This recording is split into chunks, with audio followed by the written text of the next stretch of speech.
Hi, Jean Schnupp here. Welcome to another of the new Savvy Sightseer video vacation series. Today we are off to the Republic of Ireland. I've been lucky to have family in Ireland and so the opportunity to visit several times. There's no tour guide better than family members who want to show off their country.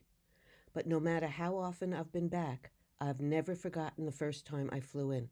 What struck me most then was the unending shades of green.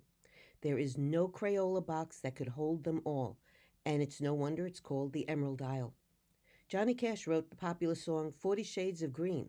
The idea came to him as he looked down while flying over Ireland.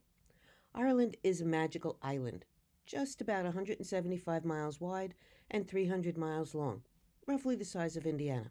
It is packed with beauty, isolated moors, bustling cities, coastal towns, and thousands of years of history, and just as many myths, legends, and stories. As someone who is mostly Irish, I don't want to hear any snickering about our legends and superstitions. From Dublin to Bunratty, the Republic of Ireland's sights are as varied as its many shades of green. We're going to start today with an incredible sight that even frequent visitors to Ireland are not familiar with. Then we'll swing through Dublin before branching out for the Midlands and a stop off at my absolute favorite tiny town. Then we'll finish with the amazing views along the Atlantic seaboard. So, with the wind at your back and the sun shining warm upon your face, let's tour the Emerald Isle. In the Boyne Valley near Ireland's capital city, Dublin, you find Newgrange.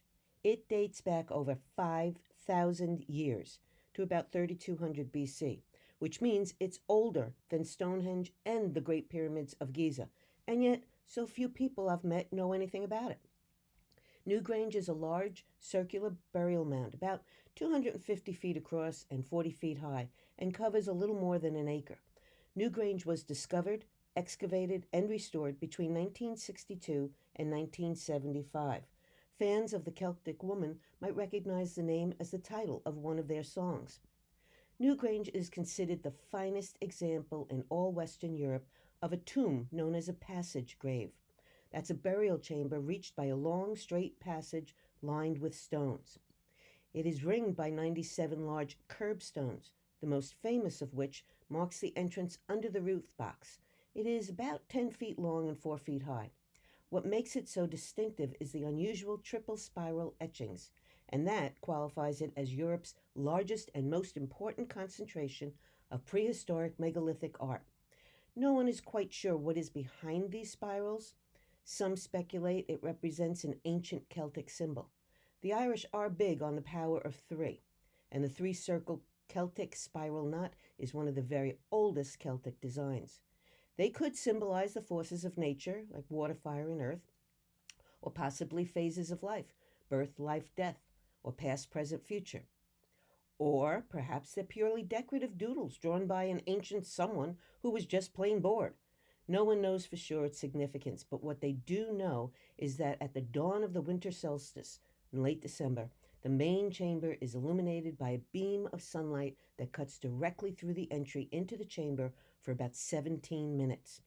The alignment is too precise to happen by chance, making this the oldest surviving, deliberately aligned structure in the world. What's perhaps the most spectacular feature is that the roof of the inner chamber hasn't leaked in 5,000 years, something that intrigued me since my house is already on its third roof. And stop and think about it. Who would have been around to build it? Farmers? Hunters? Gatherers? Somehow they were also experts in engineering, geology, art, and even astronomy. Some contend aliens paid a visit and built it. In March 2015, a canoe was found by two fishermen on the nearby Boyne River. Archaeologists have dated it and say the boat was likely used to bring stone to construct the tomb. There are other burial chambers in the region, but not nearly as dramatic as at Newgrange. A little north of Newgrange, at the Hill of Tara, there are burial chambers that date back to about 2000 BC.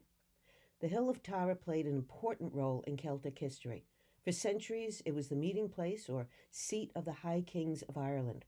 This pillar of rock, called the Stone of Destiny, was key when new Irish kings were crowned.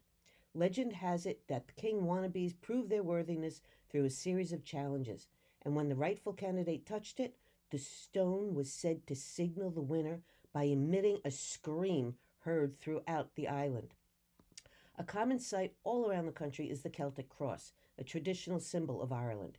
It's a cross chiseled from stone with a circle around the intersecting branches. It's ubiquitous but shrouded in mystery. Are these thousands years old pagan symbols? Or were they introduced in Ireland by St. Patrick in the 5th century?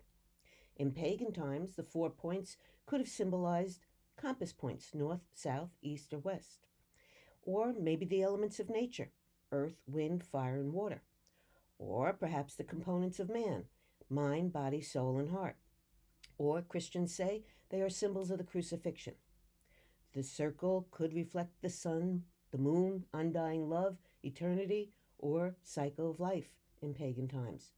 Or in Christian times, it could have been representative of a halo. It could also be as simple as a stabilizer for the structure, or just simply pretty to look at. Likely it's emerged between pagan sun icons and Christian cross symbols.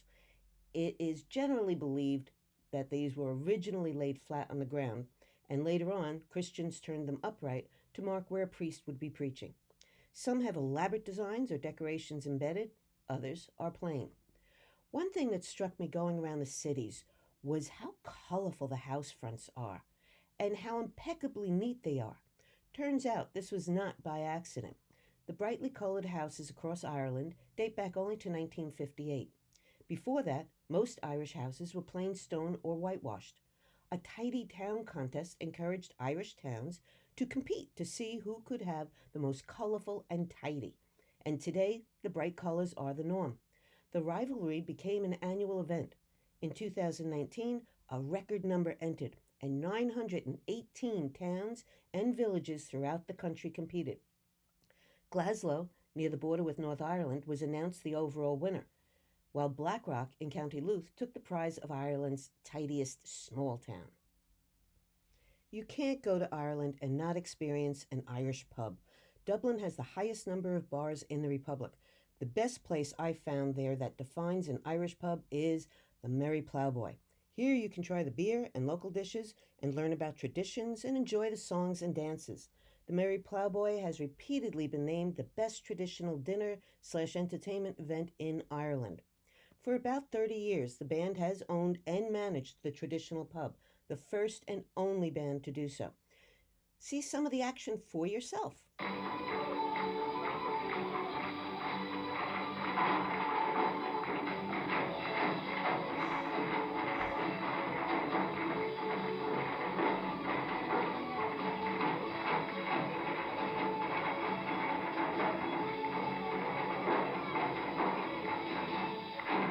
During British occupation, the Irish weren't permitted to practice their own cultural traditions, their dance, they weren't allowed to play their own music or speak even the Irish language.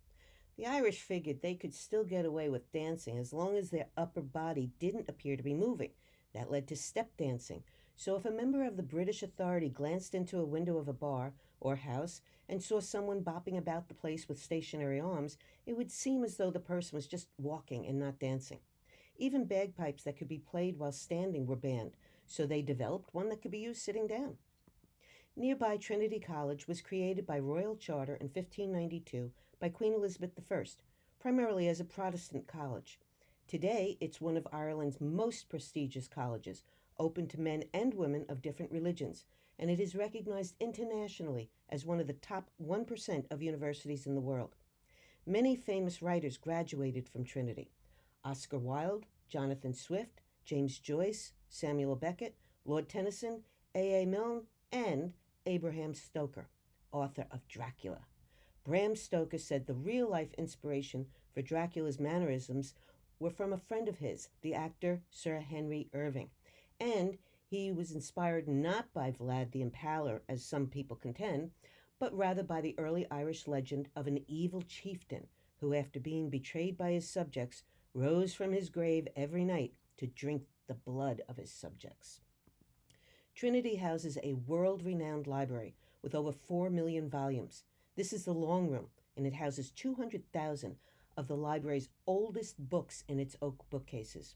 It is aptly named. It's about 210 feet long and 40 feet wide.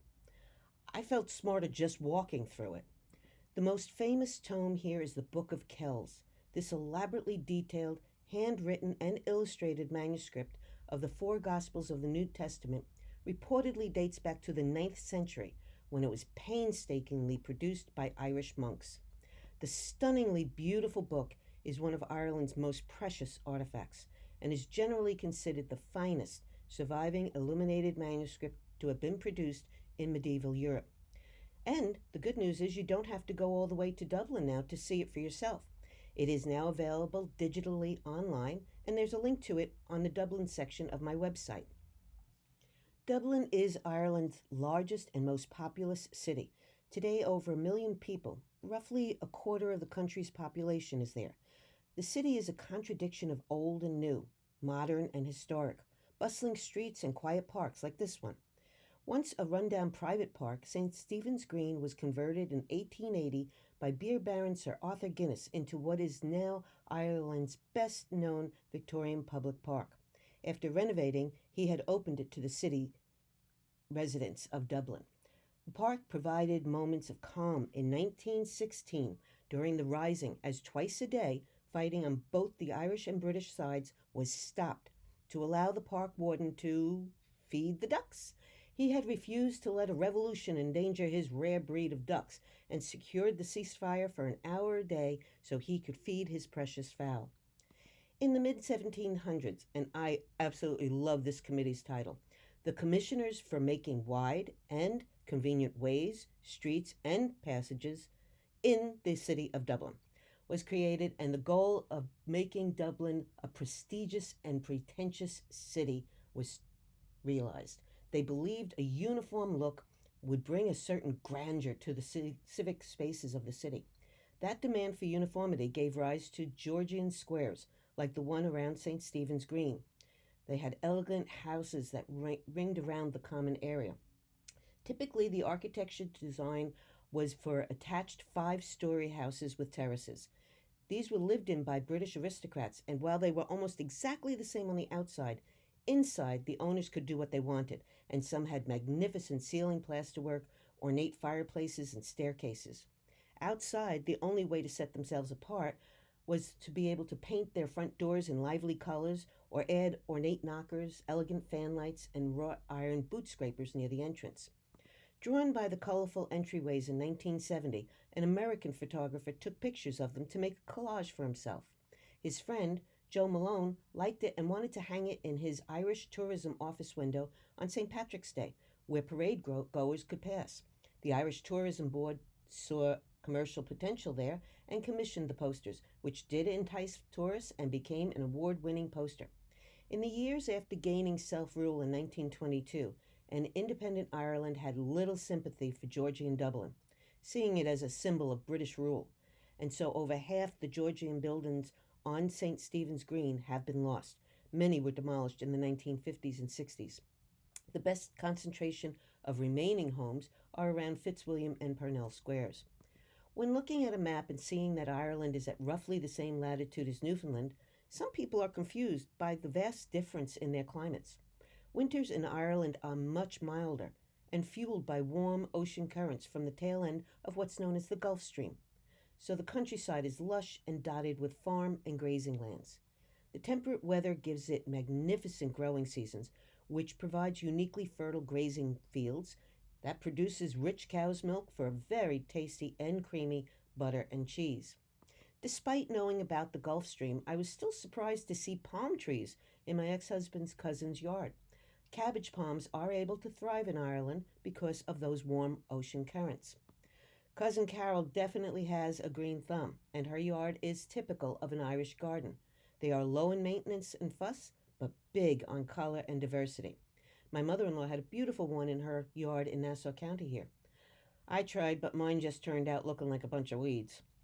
To see the best of Ireland's gardens, you have to visit Power's Court. Richard Wingfield, a 16th century English-born army officer, was rewarded for his success in crushing an Irish rebellion. He was given the title of Viscount and the roughly 40-acre Power's Court estate, along with its 14th century castle. The title died with him, but the family was able to keep the land. A descendant, coincidentally also a Richard, was re-awarded the title and set about to make his mark and assert his position as one of importance in society. He transformed the medieval castle into a grand 68-room mansion. He completed it in 1741. In 1961, the estate was sold by the ninth Viscount to Ralph Schlesinger, the head of the wealthy sporting goods family. Wendy, Ralph's daughter, later married the 10th Viscount, so the house and Viscount line are still connected. The manor was completely gutted by fire in 1974 and sat as a shell until 1996 when it was fully restored. Powis Court has been named one of the top 10 houses and mansions worldwide by the Lonely Planet Guide.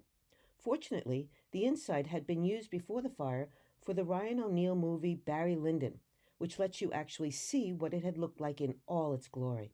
Today, it is largely used for offices and shops, and as a popular movie backdrop and catering venue. Powis Court has a stunning view of Sugarloaf and the Wicklow Mountains. The estate is still owned and run by the Schlesinger family and now totals about 47 acres, much of which are devoted to different types of gardens: formal walled gardens, shaded ponds, and this Italian-style garden, which is highly stylized but markedly functional. It has certain key elements: the patio, the flower beds that are bordered by hedges, superb sculptures like the winged horse at the end of the walk, and a pond or water element. The landscape here is a sprawl of careful design to showcase man's control of nature. The terraces from the house to the lake took about 12 years to build, with over 100 laborers. National Geographic has named Powis Court as the number 3 best garden in the world. It also has the longest herbaceous border walk in Ireland, with over 700 varieties of herbal and other perennials. My favorite type of garden on the estate is the Japanese garden. This is a place of subtlety, one of contradictions and imperatives. It is designed in a series of circles. The concept behind each of these circles is when working your way inwards, we discover our inner selves. Working outwards and upwards, we gain greater knowledge of the world around us. The pathway is symbolic of the journey through life, and even specific stones in the path may have meaning or purpose. A much wider stone set across the path tells you to put your feet there and stop and take a look at the view. A gap in the hedges gives you a glimpse beyond to the outer world. Raked gravel signifies water. There's also a real stream. The sight and sound of its inexorable flow are there to remind us of the relentless passage of time. A bridge often crosses the water, symbolic of moving from one world into another. The Powis Court waterfall is Ireland's highest at almost 400 feet, and this was the main draw for Schlesinger. He wanted his own waterfall. I found this to be the perfect setting in which to enjoy a spot of Irish tea and scones. This is Jerpoint Park Farm in Kilkenny. While lamb stew is the national dish of Ireland, sheep also played an important part in the Irish economy and culture for their wool. The Irish knit sweater is a distinctive cream-colored, heavy sweater, originally developed on the Aran Islands on the west coast. Each part of the design told a story and was distinctive to the region. Fishermen's ropes stitches signified a fruitful day at sea. The diamond stitch was for the small fields of the islands and a wish for success and wealth. The zigzag stitch, or half diamond, represented the twisting cliff paths on the islands. The Irish wool industry was at its peak in the 17th and 18th century, but there are some mills still around, such as Cushendale near Kilkenny, that our family operated and have been for over 200 years.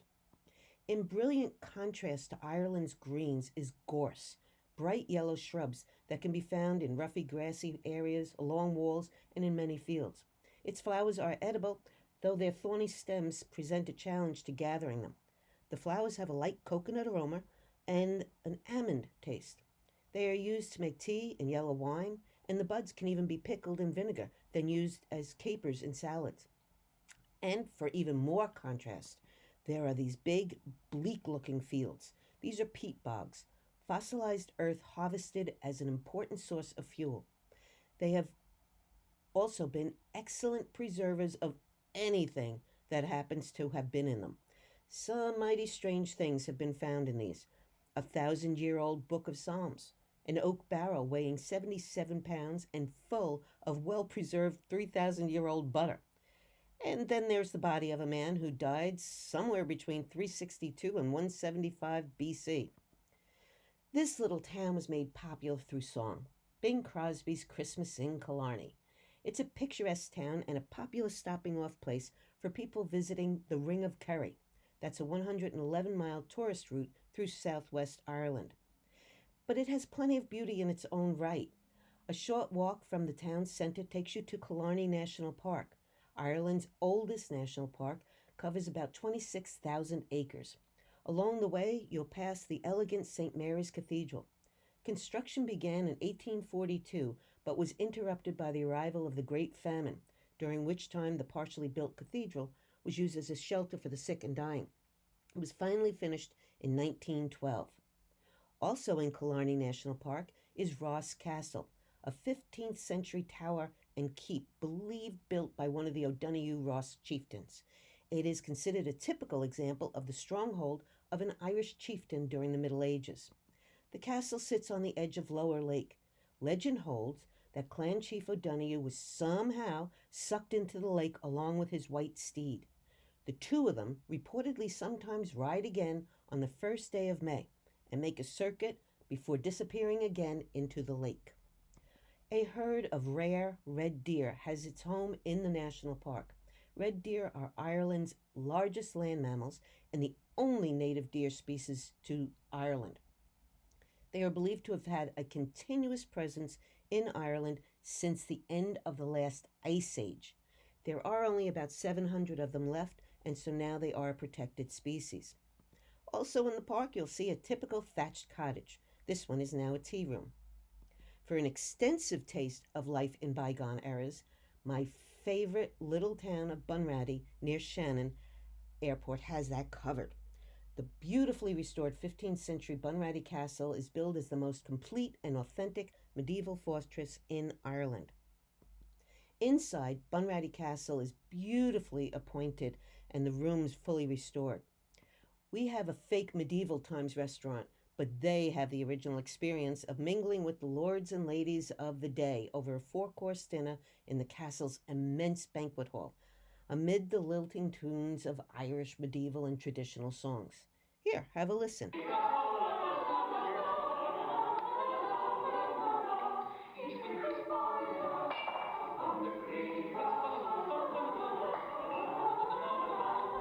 Massive tapestries like you see on the wall here served multiple purposes, from just brightening up the decor to telling a story and keeping the place warm from drafts.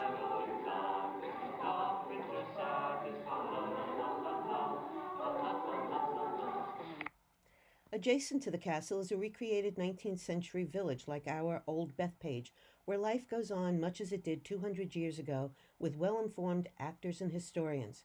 You find some homes were very different from today's, like this byre dwelling that was occupied by both humans and their cows.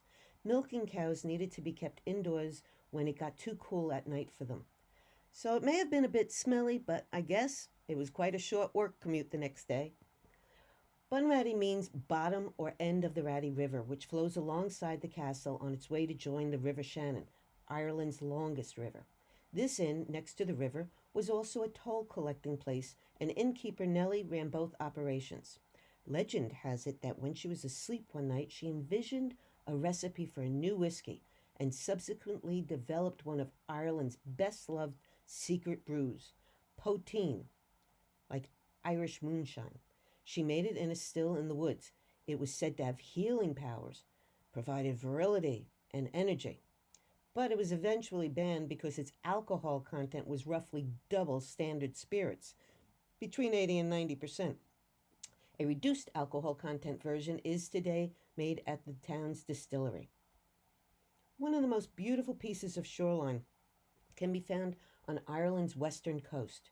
Here, the cliffs of Moher, with a peak of about 702 feet, stretches like fingers from 5 miles along the Atlantic.